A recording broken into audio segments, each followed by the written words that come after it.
Yes, foreign exchange bivuze ngo ni uburyo bwo ku-exchanginga amafaranga y'abanyamahanga. Hano ntabwo ari ku-exchanginga ibintu byose bibonetse, hano tuba tudiringa na currency z'ibihugu. Urugero nk'ifashe amanyarwanda ukavunja mu madolari uba ukoze forex, ifashe amanyarwanda ukavunja mu magande uba ukoze forex. Ni uko nguko nicyo ngicyo bita forex trading. So rero forex trading ni igihe umuntu wabigize umwuga ufite ubumenyi bufatika yize uburyo bwo ku-exchanginga cyangwa se guhinduranya amafaranga y'abanyamahanga agamije kubona inyungu. Icyo ngicyo cyitwa forex trading. Hano forex trading umuntu yunguka ibiciro byaba bizamuka cyangwa bimanuka. Reka tuvuge urugero, ibiciro niba biri kumanuka, hano tudiringa n'ikintu bita direction. Tuvuge ibiciro niba bimanuka ukaba uri muri direction the market waserinze, profit urayibona. Cyangwa se niba bizamuka ukaba uri muri direction imwe n'isoko, nabwo profit urayibona.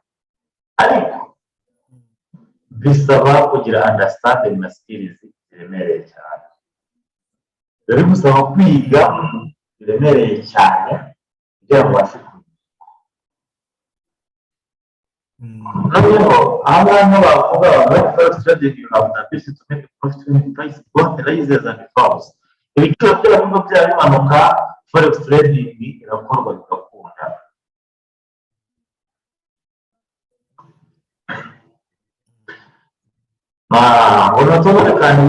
Can make you profit buying and going long, but you can also make money from going short and selling. Bivuze ngo ibiciro byaba bizamuka uri muri the same direction with the market, wagiye wakoze buy cyangwa se wakoze icyo bita going long, amafaranga urayabona. Niyo ugize gutya ibiciro bikagwa uri muri the same direction with the market, waserinze profit urayibona. Biba bisaba ikirere, biba bisaba kumenya kwanariza ese n'ibyari iyo soko rizaba rimanuka cyangwa se rizamuka. Hariho ahandi twaganiraga umbwira ko menye bita technical analysis na fundamental analysis.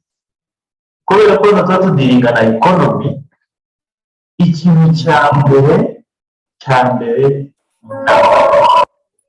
amakuru rero ushobora kubazana amakuru yayo.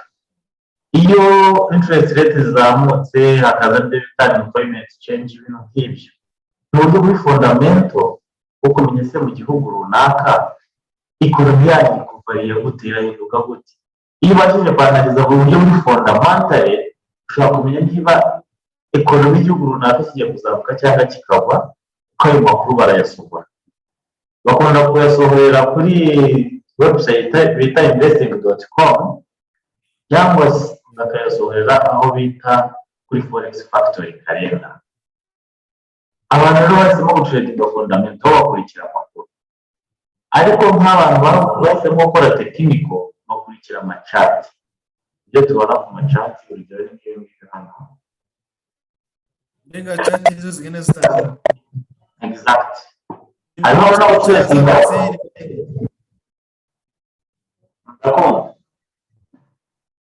ubwo ni ukuvuga ko cati arizo bita candlestick, nizo zigenda zifite uburyo zigenda ziguha amakuru.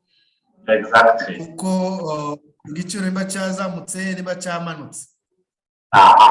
Candlestick zirema umubare wazo umaze kuba nyinshi zikominga cati. Ubu ngubu iyi yose uri kubona ni cati. Candlestick ni kano kazamutse kari mu ibara ry'icyatsi cyangwa kari mu ibara ry'umutuku. Yes. Noneho hano urugero niba iyi cati uri kuyibona, ubwo cati ni iki cyose. Formation y'amakanda menshi iyo yiteranyije afominga cati, kuko abatwereka ese ibiciro byahahise n'iby'aka kanya birerekana icyo mu gihe kizaza.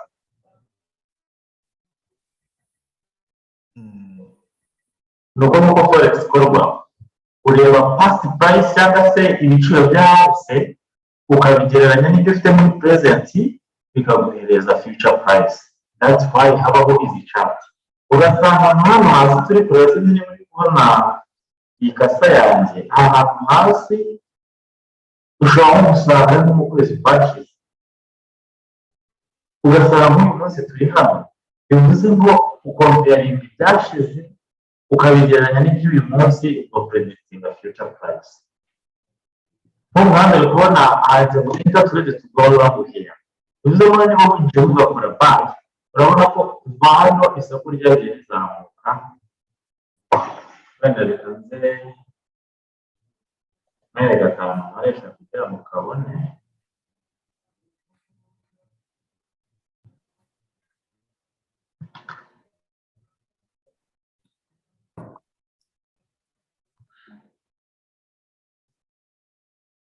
Tuvuge urugero niba ibiciro biri hano hasi, tuvuge igiciro cy'umuceri kiri ku mafaranga 750.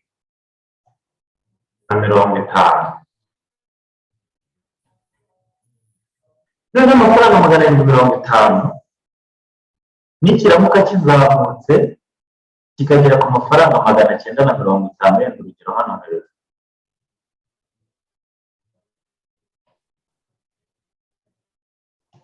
urabona ko igiciro cyavuye hano kikazamuka kikagera hano hejuru.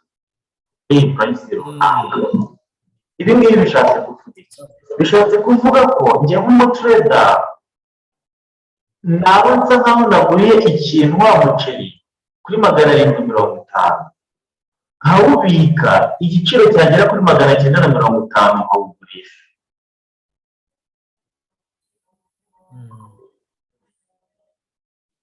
Byaba kwanyumva neza. Bivuze ngo njyewe ku kiro kimwe cy'umuceri bamuyeho amafaranga angahe? 200. Exactly, icyo gihe cy'ubucuruzi. Noneho ubwo turi kuvuga ubucuruzi busanzwe. Noneho twebwe abatrader dutandukanye n'izindi industry, niba igiciro cy'umuceri cyari kuri 950 kigatangira kugenda kidropinga kimanuka kikagaruka kuri 750, twebwe hano hantu iyo twakoreye sale ubwo n'ubundi tuba dufite inyungu y'amafaranga angahe? 200. Bivuze ngo ibiciro byazamuka byamanuka twebwe dukorera amafaranga, upfa kuba uri muri direction nziza.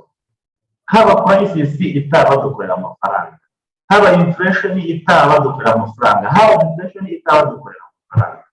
That's why twebwe tudiringa na market direction, ntabwo tudiringa no kuvuga ngo igiciro cyazamutse ibiciro byaguye twagombye, no, byaba byazamuka analysis yacu ikitwereka turuhuka. Nimba numvise neza, igiciro nimba cyazamutse kikagera hano kuri 950, iyi kumanuka hano nimba cyamanutse hano twe tuhita tugurisha, nimba cyageze hano tuhita tugurisha. Kubera ko itandukaniro riri muri forex n'ibindi bintu tugurisha se hamanuka se iyi koroni ivuga iki? Iyihe? hano munsi ni kuvuga ko hano kuri sell kumanuka hano akaba 200 bishaka gusobanura iki? Icyo nasobanukiye nuko gusa kiri kuri 250 kirazamutse kigeze kuri 950, ubwo tuyise dukora iki? Tuyise duselinga, dutanga order ya sell. Siko bimeze? Yego, niko bimeze. Kumanuka hasi, aka karinye kamanuka hasi 200 ntabwo ndi gusobanukirwa neza. Ushobora kwibaza ndetse noneho niba ibiciro biri kugwa bigaragara ko turi guselinga, inyungu irava hehe? Iyo nyungu iraboneka gute kandi ibiciro birimo kugwa? Ndumva ari cyo kibazo waba ufite.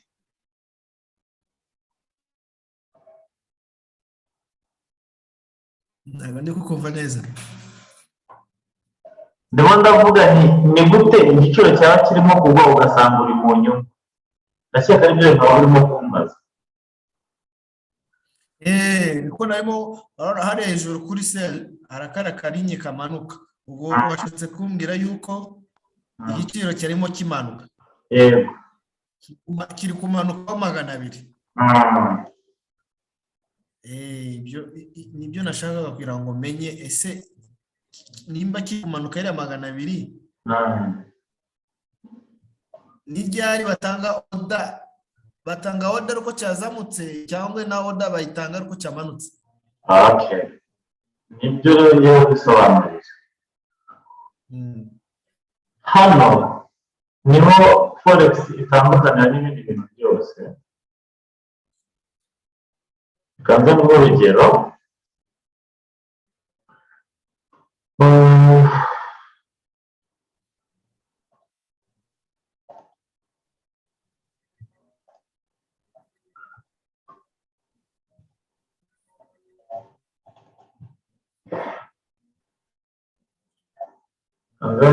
urugero urebe neza.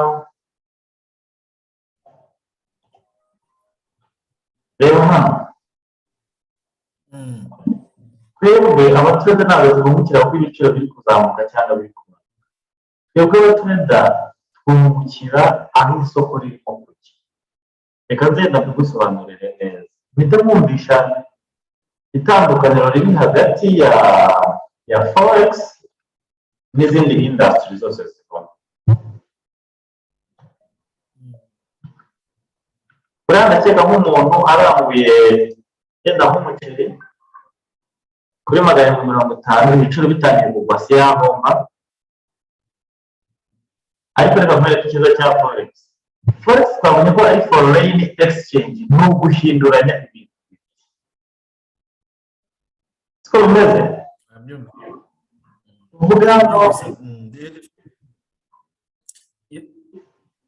Iyo definition nayumvise neza. Tuvuge hano dufite amafaranga y'amanyarwanda.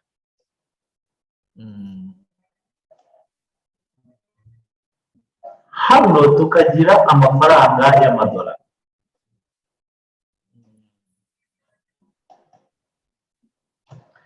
Forex ni iki? Ni igihe uzafata amafaranga y'amanyarwanda ukayavunja mu madolari, cyangwa se ukafata amadolari ukayavunja hehe mu manyarwanda.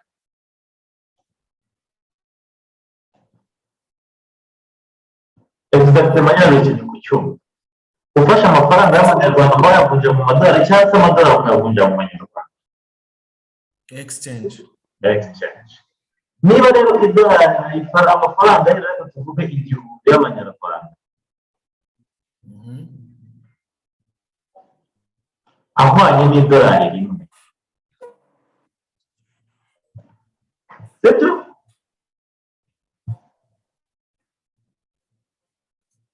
Barimo kunyumva neza. Ndimo kugukurikira neza. Niba ntunze amafaranga y'amanyarwanda 1000. Urumvikana? Nkajya kuyavunjishamo amadolari. Bazampereza idolari rimwe. Siko bimeze? Niko bimeze. Rero in case ifaranga ry'idolari umunsi riri buzamuke ngewe ntunze amadolari. Urumvikana? Nasubira kuvunjisha mu bya dolari ryanjye. Ubu idolari rimwe niyo riri ku mafaranga 1000.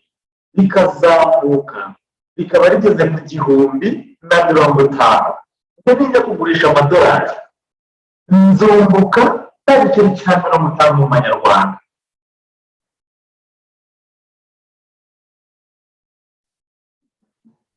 Ishyira ku cyuma.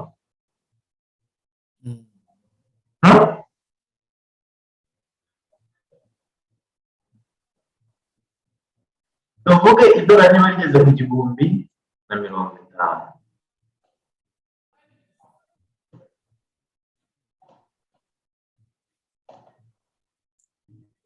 Dolari. Iyi scenario ni muri bw'itubwo. Niba ufite amafaranga 1000 nzayatanga bampe idolari rimwe. Bivuze ngo nserinze amafaranga y'amanyarwanda mu idolari rimwe.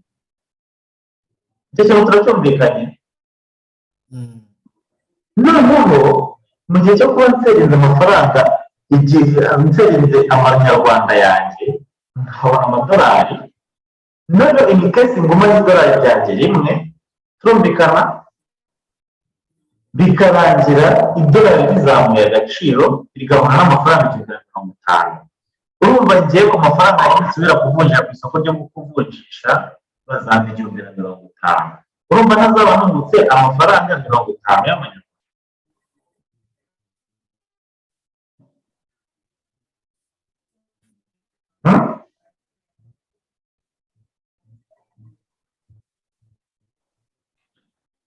izi niyo context uri kuyuha mu gihe ikintu ushobora kukigura ukaba uri kugurisha ikindi. turumvikana bivuze ngo ikizamuye agaciro kimwe kiriya kizamuye agaciro ikindi kiba kiri kukamanura. so rero wowe niba kuba kiri kuzamura agaciro ikindi kikamanura, wowe iyo uri mu nzira y'ikiri kuzamura agaciro uri mu nyungu. that's why umuntu ashobora kuba afite amanyarwanda 1000 idolari ryagwa agahombo. iyo ari ko umuntu ashobora kuba afite amadolari 100 ifaranga ry'inyarwanda ryazamuka idolari ryazamuka akunguka. that's why ushobora kugurisha ukunguka wanasereka ukunguka. ariyo mpamvu muri forex biro buri wese wumva ko bari muri forex biro bunguka gute kandi idolari rigwa kandi rikongera rikanazamuka. bikintu kibaho bareba exchange rate rero ntabwo ari ibintu bipfa kubaho gutyo gusa, ahubwo nuko baba bavuze ngo nidufata ifaranga rimwe tukarivunjisha irindi mirimo ubutanze bivuze ngo mu exchange no kugurisha ufashe kimwe urakigurishije ukeneyemo ka kanyungu gatoya ariko ukakabona bitewe n'umubare w'ibintu ufite. izi ni buri buze kubyumva neza.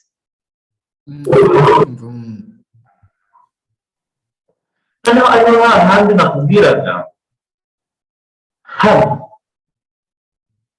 niba urabona ahantu dufite isoko hano yenda bavuze ngo interest rwanda tugendeye muri iki gitabo.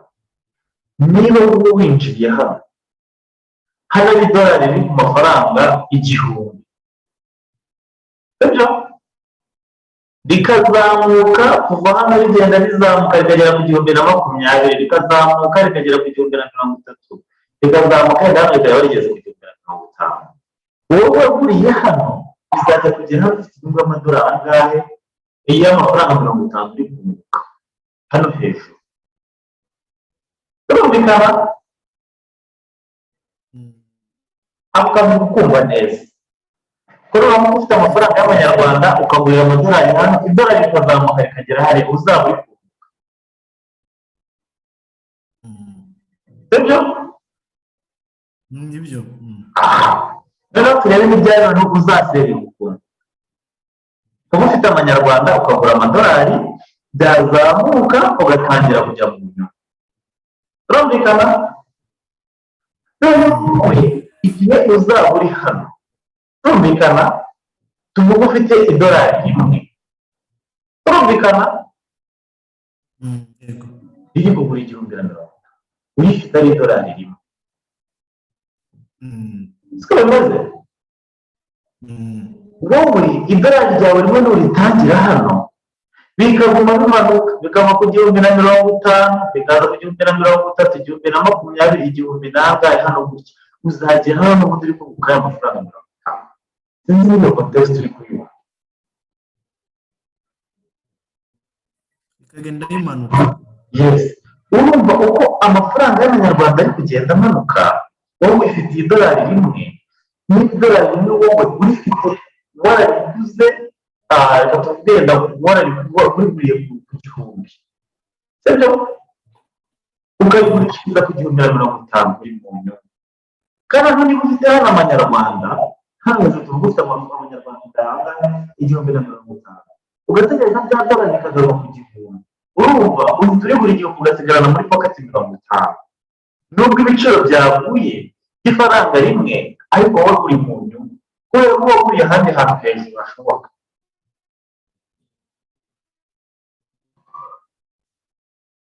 sibyo? sinzi iyo context niba uri kuyumva. niba ufite hano idolari amafaranga 1050 y'amanyarwanda yawe uyafite ukayagumana. Hano ubwo isoko twebwe uhita winjiramo ugakora se igihe biri kugenda bimanuka yenda rikagera hano hasi mu gihumbi, wowe ya nyungu y'amafaranga 50 uyafite, kuko wafite cya 150 cy'amafaranga y'u Rwanda ugahita ugura idolari rimwe riri ku gihumbi ugasigarana kuri pocket angahe amafaranga 50. Akaba ariyo mpamvu tubona abantu benshi amafaranga yabo benshi bayabika mu madolari, bakaricunga riri hasi akabikamo nka miliyoni 100, yazamuka niba byari nko ku gihumbi, niyo byajya ku 15,000 cyangwa 10,010 agahita yongera akagurisha. Urumva akoze iki? Akoze buy and sell, arabayinze arungitse aranaselinze arungitse. Icyo nicyo bita forex trading.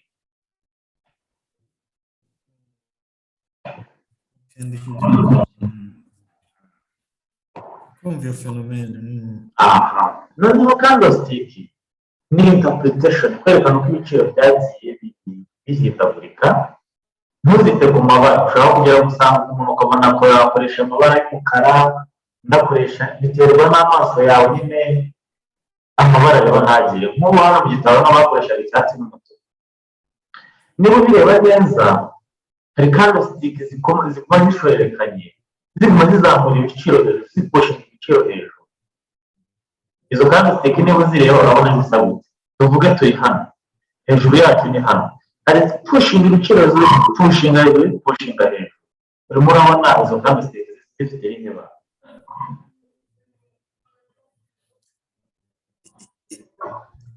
harimo y'ubururu n'umutuku, siko bimeze?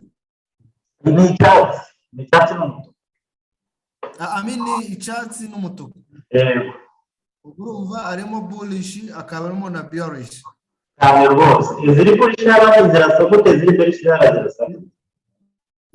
Izi cyatsi nizo twakwita ko ari bullish, siko bimeze? Iz'umutuku tukazita bearish. Ni ibyo ngibyo. Bullish yazamutse, mu giciro kirimo kugenda kizamuka, yego, kikagera hariya, noneho ku mutuku bagenda hamanuka. yego, uko bimeze ni bearish. Iki giciro icyo gihe urumva kiba kirimo kumanuka kijya hasi. exactly.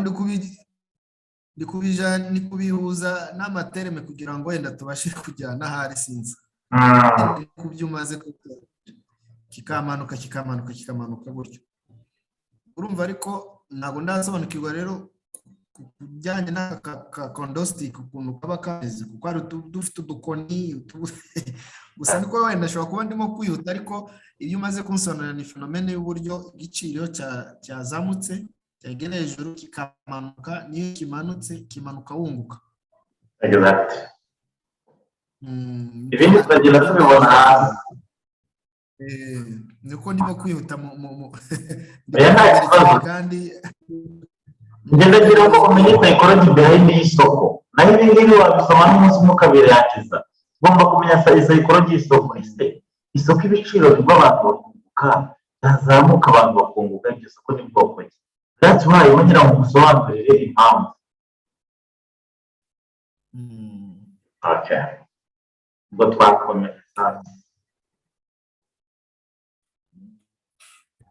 I know what this is just one of the reasons that the forex market are so attractive to traders who want to trade from their homes. Impamvu forex trading iryohera abantu, wayikora uryamye, wayikora uko ubishaka, wayikora nyine uko ubyumva tu. Nshatse kuvuga iki? Itandukaniro bitandukanye n'ibindi. Ubundi isoko rifungura cyita 24/5. Forex market ifungura iminsi 5 amasaha 24. Bari masaha availability tubonye niyo twedingiramo. Eskize gatoya. Amasegonda 20 mbwira abantu bazime radio hanze hariya kugira ngo mbashe kukurikira neza. Yego nta kibazo.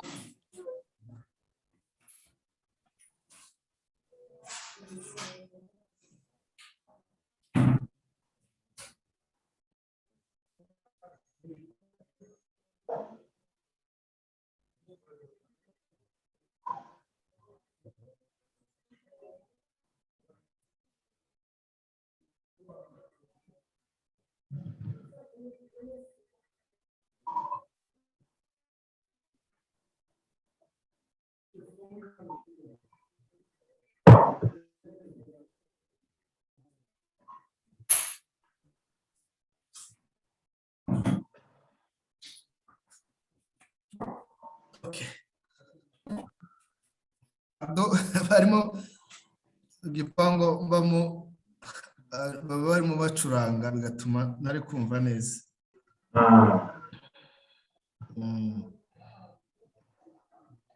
Nta kibazo.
Okay, noneho ubwo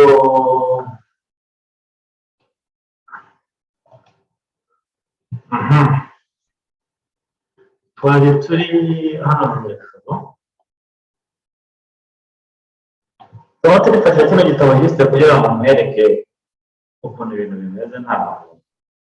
Ntabwo twari twakora biriya niba wakora byo kurangiza. Noneho ikintu gituma trading abantu bayikunda ashobora gukorera mu rugo amasaha 24 wakora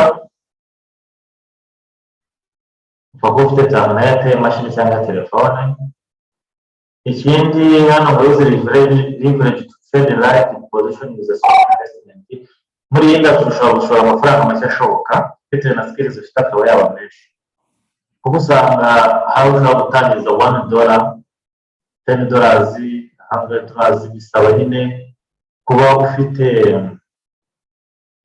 skills. Nicyo cya mbere ubundi kwanza naho amafaranga zo kapitali ushobora no gutredinga $10 ukayatwika yose, utabona kuyatwika deploying account ukayideployinga kubera iki?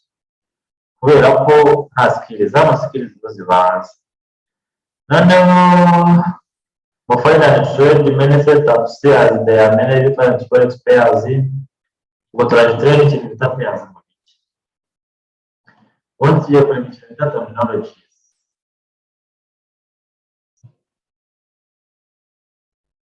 Kureba amaterminology aba muri forex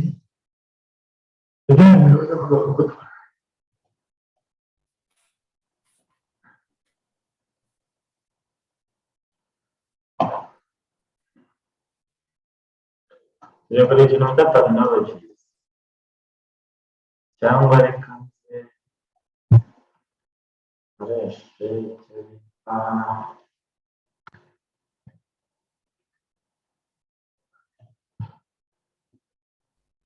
Nabyumvise neza, bisobanuye neza.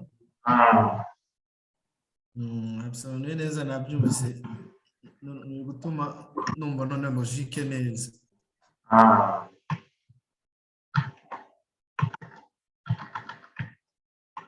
Ibijyanye idolari uko iyo ryamanutse ukuntu wunguka, niyo ryazamutse nuko wunguka. Exactly.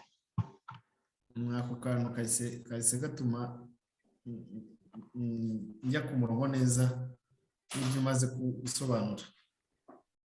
Forex terminologies yenda reka dutangira n'icyo bita currency. Currency ngira ngo ni amafaranga y'igihugu, sibyo? Amanyarwanda, amashiringi, amadolari, Canadian dollars, amayeni, amaruble n'amafaranga y'igihugu. Ntagiye kuri icyo bita currency pairs.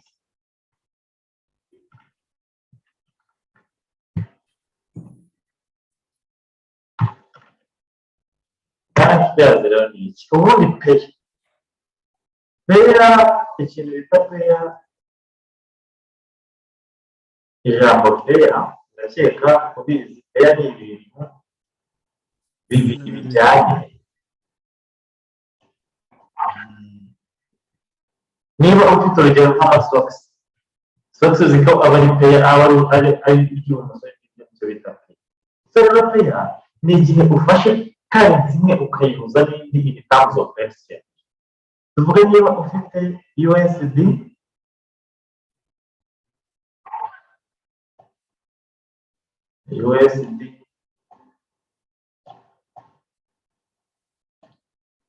Rwanda ni France,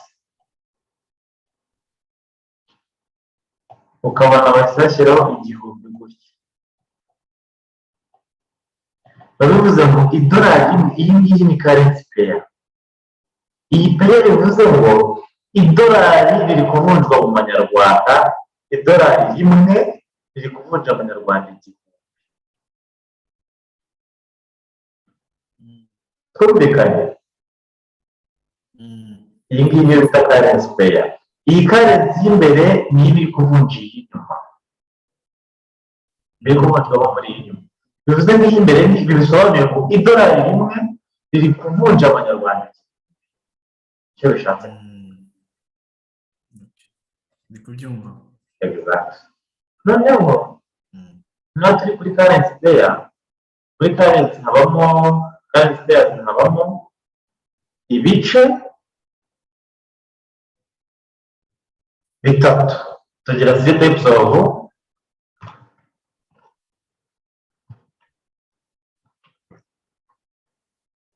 types of currency pair.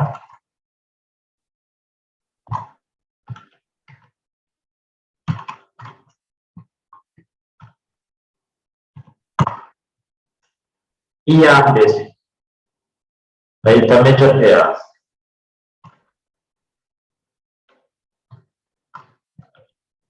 None ushobora kwibaza uti se izo major pair ni iki? Major pair ni currency yose ariko y'ibihugu la majority byateye imbere, birava mu za G8, ibihugu byateye imbere ugateranyaho idolari. Ubwo major pair ni igihe uzafata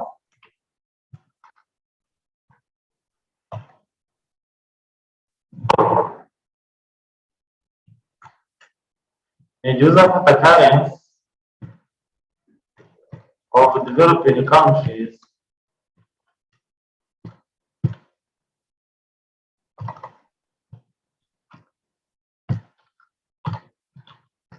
ugateranyaho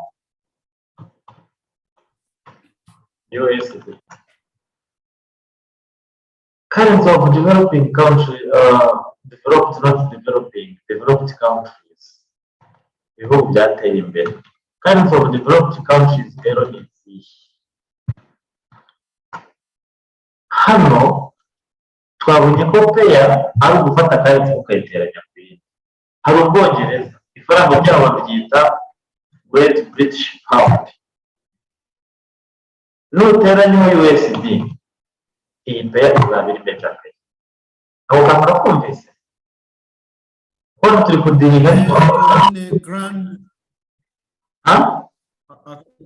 akanakumvise. Turi kudiringa developed countries kubera ko byateye imbere n'idolari ry'Abanyamerika. Twagiye indi pair. Hano haba harimo na Eurozone, ibihugu byo muri Euro. Ubwo bakoresha amayero ni Euro USD. Iyi pair nayo iri major.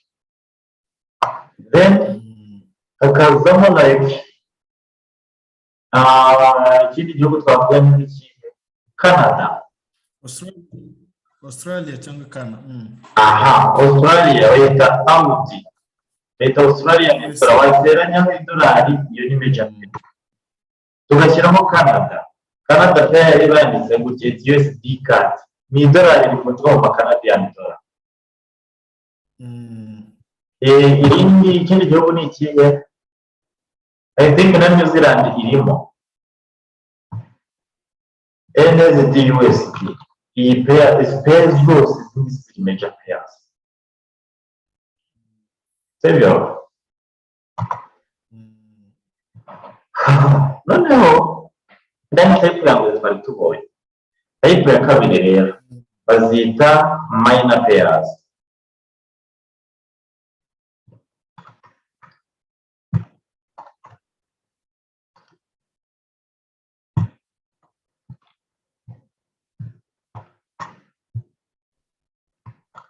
Minor pairs ni hano ni currencies of all countries ziteranyije without USD. All currencies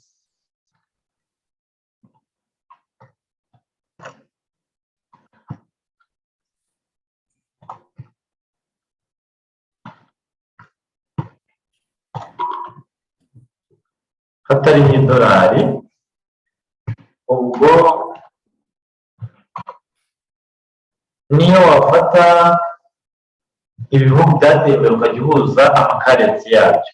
Tuve ufashe pound GBP plus AUD, iyi ni minor pair. Hakaza yenda GBP plus CAD, iyi ni minor pair. Tuvuge AUD plus CAD, iyi ngiyi ni minor pair. Tuvuge MSD card, iyi ngiyi ni minor pair. Gutyo upfa kuba udashyizemo idolari gusa. Kaba kari gukumva.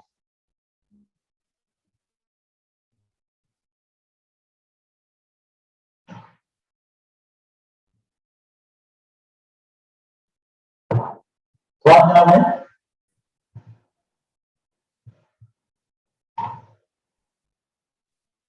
Turi kumwe?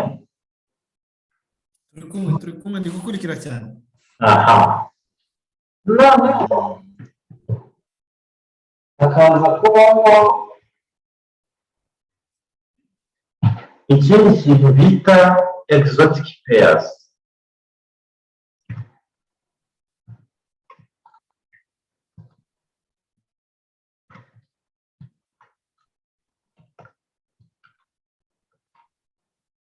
Exotic pairs rero ni izihe? Exotic pairs ni amapair y'ibihugu biri gutera imbere, developing countries, iteranye idolari.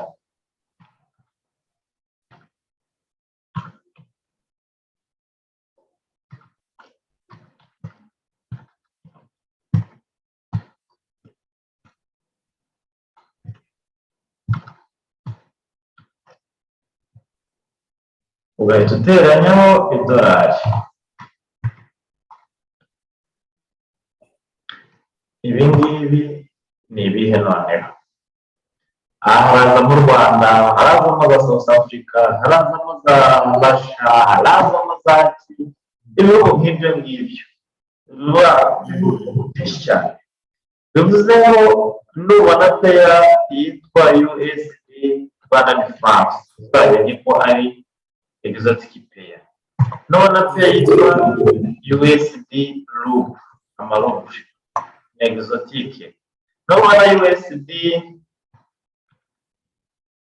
ZAR ni amarambi yo muri South Africa, uzamenye ngo ni exotique. Bivuze ngo mbega ngira ngo icya mbere psychological kumva icyo nashaka kuvuga, zose ntabwo twazirondora ngo tuzirangize. Wowe uzajya uyibona ugiye nko kuyanaliza uhita uyibona bitewe n'iki, nk'uko warasobanukiwe itandukanye hagati y'ayo mapair yo karate. So then usobanura iki rero? Nk'umuntu ugitangira gutredinga, kirazira kujya gutredinga izi exotic pairs. Kirazira kikazirizwa. Izi exotic pairs impamvu zibuzwa ziba zifite amacati atameze neza atari complete, zigenda zicika kubera yuko usanga ibihugu economic levels biriho zitandukanye cyane, ugasanga cati yayo imwe yayikuye yazamutse cyane ikindi cyaguye cyane bigahita bicika. Uradvisable kuba utatredinga rero wakaba ugerageza aho ziri mu cyatsi zo kugira ngo utredinga ukiri mu beginner. Ni izi ngizi twita major players. Yenda n'izi ziri mayina twazishyira in case ya blue color nazo wagerageza, ariko uradvisable gutredinga major players igihe utaramenyera isoko. Zigira ikintu bita volatility, zirihuta uko biri ugereranyije na mayina player kandi bazifite amacati ari gitereye. Kubera ko biriya bihugu bifite ikonomi iri stable, wakongera ikonomi y'Abanyamerika bafite ikonomi nk'imyaka 100, ibaze nk'imyaka 100. So that's why usanga ari byo ukora advisable kuba watredinga utagutejeje, kuko ugenda experience ukaba wajya no gukora andi mapeya yo hasi.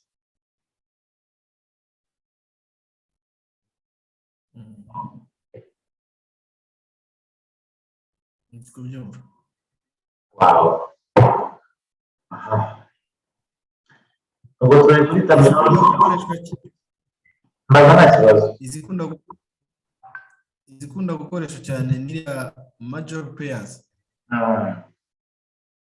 nizo zikunda gukoreshwa cyane ari kuri nuza kuri market, mbona arizo ziri mu bihugu ya ku muntu ugitangira, ariko twese zose turazifedinga, rwose nta kibazo kubera ko umaze kumenyera isoko. Ubuziriya menshi haba izo fundamental haba iki, so nta player tumutayifedinga wamaze kuba experience, ariko igihe utarabimenyera biragusaba gutredinga major players nizo ziba bisa nkaho ziri pose neza.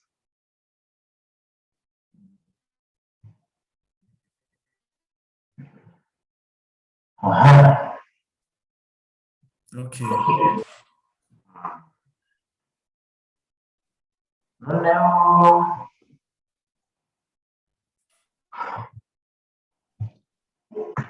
iyi terminology twajyaho twavuga ariko naza amusobanurira turi gukarikira ibyo bita pips and points, lot size. Lot size nayo no kubisobanura kukubwira effect igira mu isoko. Ikindi kintu nagusobanurira ni brokers. Ababroker ushobora kwibaza ngo ababroker ni iki? Muri industry nakubwiye ko mo miliyoni 6 z'idolari zero saturatingamo ku munsi. Rero urumva industry irimo amafaranga angana gutyo kujya gushyiramo amadolari yawe 10, yewe n'ubuzajya yituramo n'umenye n'ibyabaye kuko iyo industry biraryoshye cyane, ifite amafaranga menshi, maze ugera mu isoko rwose ukajya mu migezo n'amakandagira. Aba brokers rero baje gufasha n'abantu b'abakene abo bita retail traders kuba babasha kwaccessinga iriya soko. Bo baragenda bagakonekita kuri server ya forex, bafite hundreds of billions, bafite nk'amaza biliyoni 100 z'amadolari, miliyoni nyinshi cyane, bakagenda bagakonekitaho server yabo. Iyo server imaze gukonekitaho bahita batanga access, ukaba wabasha gufungura account, bagashyiraho minimum deposit, minimum amafaranga babasha gushyiraho kugira ngo babashe gutradinga, kugira ngo babashe kwaccessinga industry. Mu by'ukuri wowe ntabwo ugaragara mu isoko, haba hagaramo broker wawe. Broker wawe niwe ukuraho inyuma. Sinzi icyo kintu ni mu cyo abaguhagarariye muri iryo soko. Exactly, nibyo jambo rizibukiye kabisa. Nenda mu Kinyarwanda ntabwo umwizera gute se? Hano habamo ikintu bita terms and conditions, withdraw deposit. Ubwo tugiye kureba ese broker umwizera ugendeye ku ki. Hari deposit yihuse na withdraw yihuse. Ukoresha banki, ukoresha za bitcoin n'ibiki. Icyo ni ikintu cyafatirwa ukabanza kumenya broker. Noneho ikindi, hari ibigo bikontorora amabroker. Iyi ni case broker mugiranye ikibazo, yenda akoze withdraw amafaranga yawe ntaje, uramurega. Ibyo bigo ni ibigo bigera kuri ni ibigo byinshi. Reka nze kukwereka ko kuri Google ko ngiye kugira ngo byanditse byagorana. Hari babyita regulatory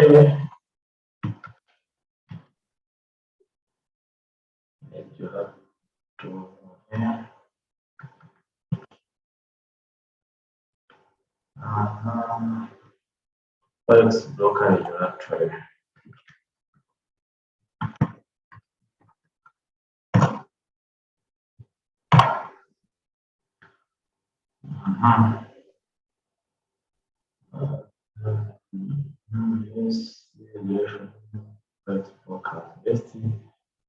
Regulated kuko urabona n'igiye guhita best regulated forex broker list.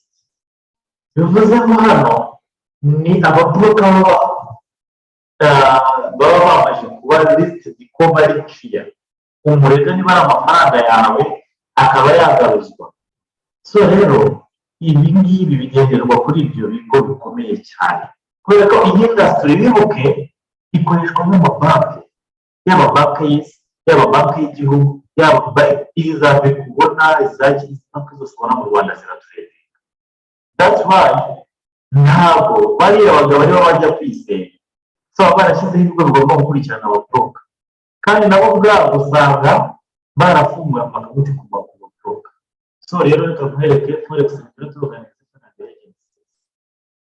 Ese ibyo bigo ni bande, bigenda gute?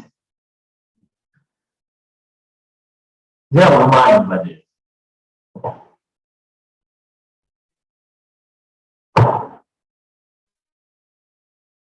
amahanga ala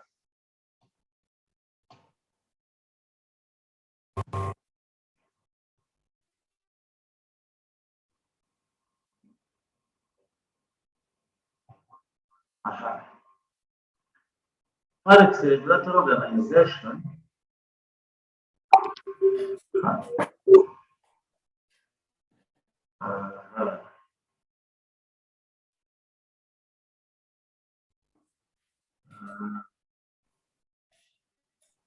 ndabona bari kubinereka neza.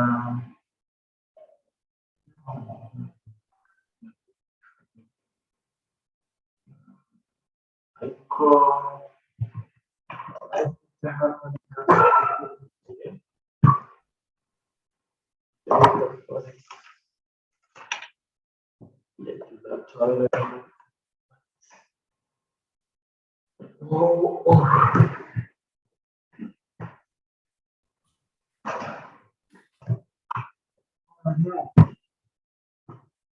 ntabwo ubwo bitinda kubinyereka neza, ariko hano ibyo bigo ndabifite.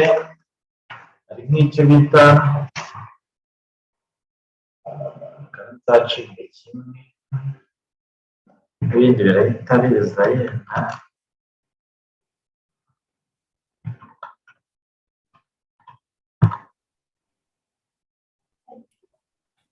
ushobora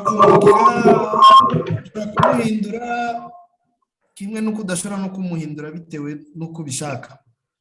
Kumuhindura ntabwo bikunda kuko haba hari proof. Niba ari amadolari 100 uri kumurega cyangwa se angahe, wapurodinga izo proof zose zikagaragara. Kumuhindura byo ntabwo. Urugero ni nk'umuntu ashobora kuba atuye mu Rwanda akaza kwimuka, wenda akimukira South Africa, akimukira wenda muri Europe, akimukira wenda muri Amerika cyangwa muri Canada. Wageraho muri icyo gihugu wari urimo ukabona abandi babroka bakubereye hafi, biba ngombwa ko umuhindura cyangwa murumvikana tu uburyo mugomba kumvikana buhari.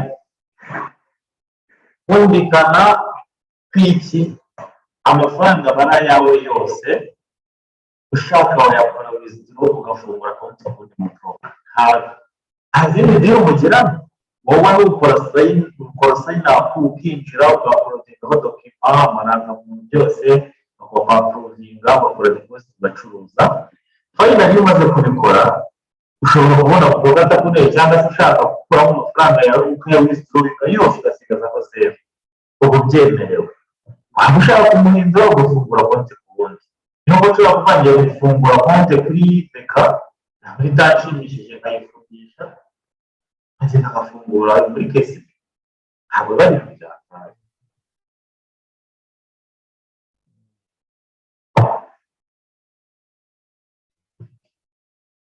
hasobanukiwe rero abakurikirana harimo nk'ibi bigo bifite FSA Financial Service Agency byinshi byo muri South Africa ni byinshi nuko nahise njya kuri website ibitanga byose ariko ni byinshi cyane ni kuvuga ko amafaranga yawe ayagushirira kuri konti biterwa n'uburyo muba mwumvikanye yagushirira muri konti wamubwiye biterwa n'iyo ariyo amafaranga yawe iyo urugero reka tuvuge nk'ubwoko bita Tempra abanyarwanda benshi barabukoresha uko ushobora gukoresha mobile money cyangwa se konti niba ushyizemo nimero de konti amafaranga ajya kuri konti ya banki niba ushyizemo nimero ya mobile money amafaranga ajya kuri mobile money yawe okay abari muri konti yawe exactly ugiye kuwifodringa ushyiraho nimero de konti amafaranga agomba kujya aho agomba kujyaho exactly okay nabyumvise ndumva aho nta kibazo kiba kiri birasobanutse ubu ndakeka brokers bumvishe cyane ese mu Rwanda barahari mu Rwanda nta brokerage dufite ariko njya mbona hari abantu bashaka kuzabyikoresha ariko mu Rwanda hari industry mu Rwanda ntabwo iratera imbere irimo urubyiruko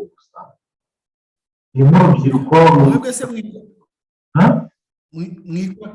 mwebwe mufite ama account mwikonekita ku bahe ba broker twebwe nkanjye urugero nkoresha bita Tempra hakoresha broker bita Xness na XM usanga gukoresha ababroker benshi bitewe n'impamvu kuko ubundi nta muntu ufite experience yo gukoresha konti nabo muri USA nabo muri Canada Australia South Africa ko nabonye South Africa ariho bisa nk'ibya ari mu gihugu cyo muri Afrika bisa nk'ibyo byateye imbere cyane impamvu South Africa irimo abaturage benshi kandi ugasanga igihugu cyabo kirabamotiva motivasiyo bashaka kugira ngo bave mu bukene niyo mpamvu nyine biba bisa nkaho bigaragara cyane kuri South Africa kuko hari n'umutrader wabo muri iyi minsi ukora mu kare kiba bita forex broker kira usanga umutrader ku giti cye yibereye mu broker nawe aba afite amafaranga so rero natwe mu Rwanda dufite abakire mu mbinda turimo ukuntu tuyumva ahita baba broker kandi abo broker baramumaze industry mu Rwanda bashobora kuba batarayumva neza hari South Africa ko ari igihugu giteye imbere ugasanga na taux de chômage yaho iri hejuru cyane usanga igihugu cy'uburyo kibafavoriza kugira ngo babashe kubyinjiramo cyane rwose ngo nyine nta kundi twabigenza mu Rwanda none batangira kubimenya atari urubyiruko gusa kuko twebwe turihinga tukabimenya dushaka imibereho ariko broker wawe usanzwe ari umukire ajya kubaka system izamuresha imyaka n'imyaka so rero urumva bisaba kugira ngo investe abantu bafite amafaranga menshi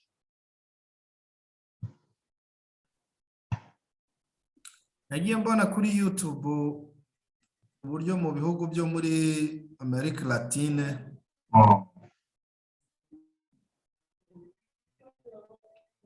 usanga bisa nk'ibintu byateye imbere, ukuntu ubona abantu benshi babyitabiriye, ugasanga nka famiye yose yicaye ahantu muri salo bafite amamashini y'ibyo barimo, ugasanga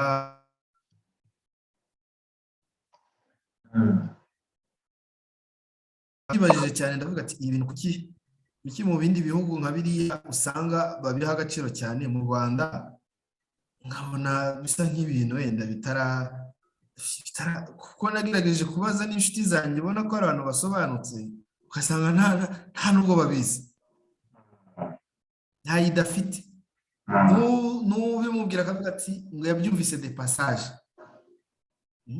Babaza abo nzi muri Amerika hariya akavuga ati ibi bintu bitunze benshi hano muri Amerika, niko kazi kabo bakora, akabyukira muri mashine, akabyuka afite ofisi, usanga nibyo arimo gukora.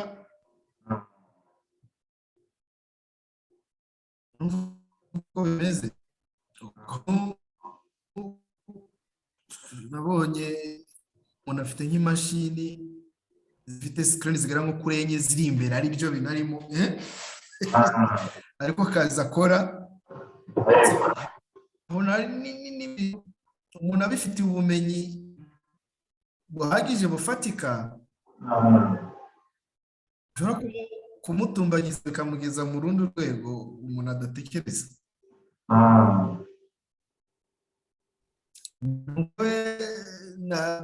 Byatumye mvuga ati why not, ibintu umuntu agomba kubyiga akabimenya, future bishobora kugira icyo byamarira umuntu. Wenda tuba dufite ibyo turimo, ariko ushobora kubona ikintu ukabona mu myaka iri imbere umuntu agishyizeho umwete n'ubushake, akamenya amakuru yayo, akamenya skill zayo, bishobora gufasha umuntu, kuko isi niyo irimo kugenda, kuko ibihugu byateye imbere bafite aho bamaze kugera, nuko twebwe nyine tukiri hasi tutarabibona, ariko umuntu arareba akareba n'imbere.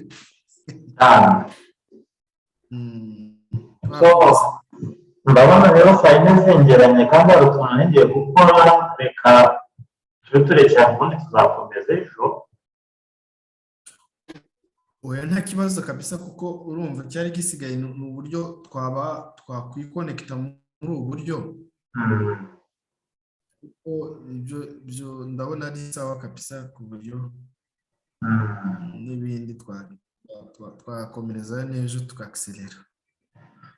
Sufi yo kuba wenda ngomba kwikubita agashi nanjye nkubahiriza ya saha 2:00 po 40 umuntu akajya muri mashine saa 2 top, umuntu agatangira kose. Iyo 2:00 rwose tukiga nta kibazo. Reka mbere ko ntararamo nzakora ejo, deni ejo tuzakomeza 2:00. Ubu biroroshye gukonekita, ni kuriya duhita dufatiraho, nta bintu bikaze none. Rwose nabishimye nanjye rwose kabisa, ni sawa, nta kibazo. Urakoze cyane, wari neza.